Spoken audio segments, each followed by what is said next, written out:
Today I'm bringing you a game called Schedule 1.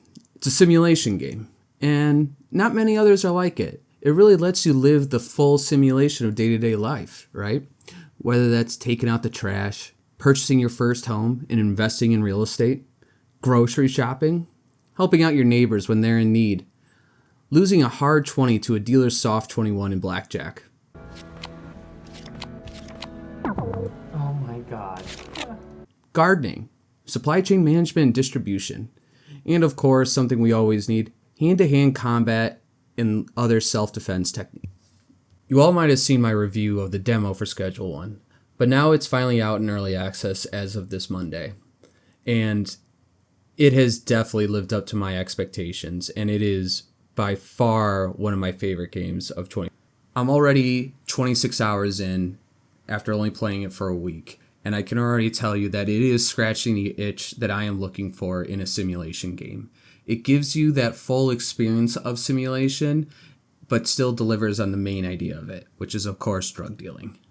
The thing I also love about the game is that it has its elements of seriousness, but still also at the same time doesn't take itself too seriously, which I think is an important ingredient for a lot of sim games, whether we're talking about like the actual Sims itself, or Stardew Valley, or some of the many other really prominent life sim games out there. I think that's what makes it fun. I think that's what the cartoonish element of it makes it, not so, not overly realistic and not overly drab.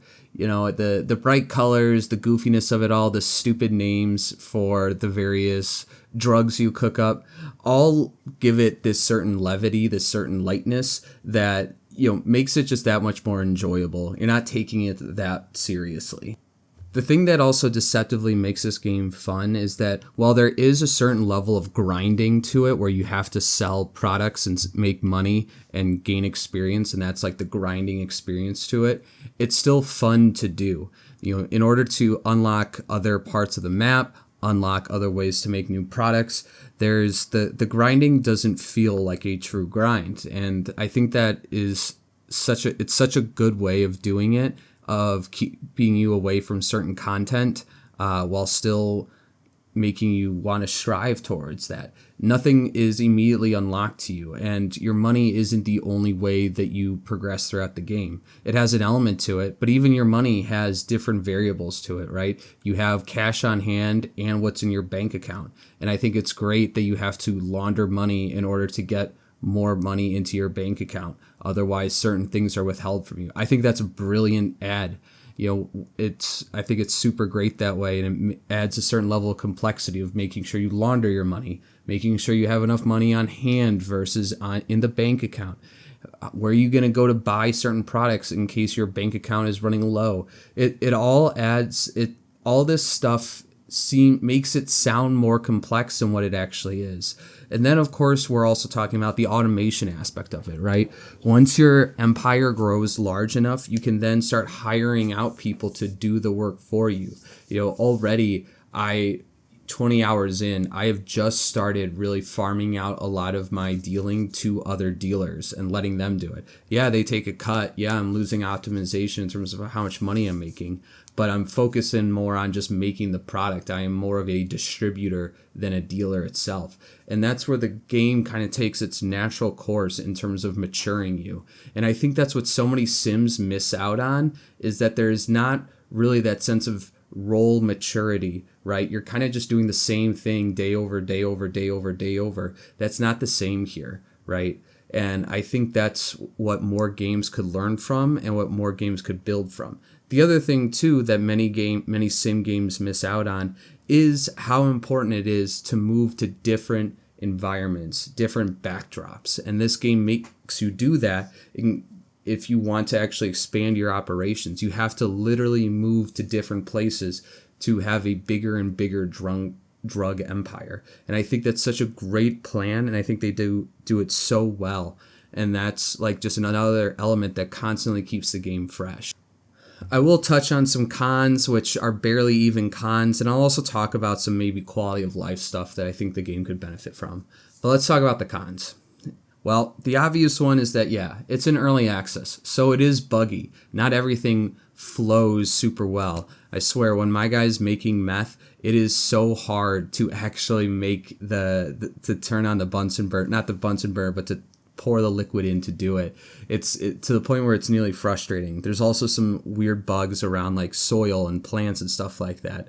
But it's early access. That's what you're buying into, right? That's why you're buying into the idea, not just the game itself. And then the other thing that I do worry about is the replayability. Right now, I'm already 25 hours in, and it still has a long way to go.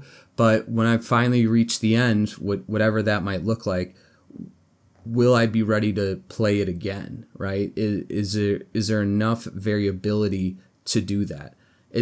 Right now it's a little hard to tell. It seems a little linear in its nature, but even if this is just a one-time playthrough, the fact that I've already, put in so many hours to this game, I'm feeling like it's been worth the price so far. I could spend another 5-10 minutes talking about some quality of life things that the game could benefit from, but I'm not going to go into all of that right now. What the biggest one that I really think this game, and I think the developer, because it's from my understanding it is really just a solo developer at this point, but one thing that I think he could really benefit from is enabling a Steam workshop. Let people build mods into this game. I think this game has it. It's clear that it has the bare bones to be successful, and it sounds like he's a student, so like he's got other priorities in life. He should let a modding community grow so they can bring in different types of drugs, different types of ingredients for drugs, different towns, different characters, different ways to manage your people. There's a path forward here where he can not have to spend as much time and let the modding community take care of him. And I think that's something he should definitely consider doing. There's a ton of other quality of life things he can think about, but I think that's really going to be his biggest path forward here as a solo developer. Let the modding community take care of him a little bit, because I think what he has developed here is a great base game, but there are other people that can help him out, especially possibly for free. And that's all I have for Schedule 1. I talked about the things that are the pros, some of the cons, some of the quality of life stuff. With that in mind, this has definitely been one of my favorite games of 2025 thus far. I'm not even trying to exaggerate that. You might hear that from a lot of people. I've always tried to stay away from talking about what my favorite games are of the year, but this one has definitely left its mark on me, and I definitely think it's something that's worth checking out. So, yeah. This has been Last Mohican, and for those of you who are hearing me for the first time, welcome.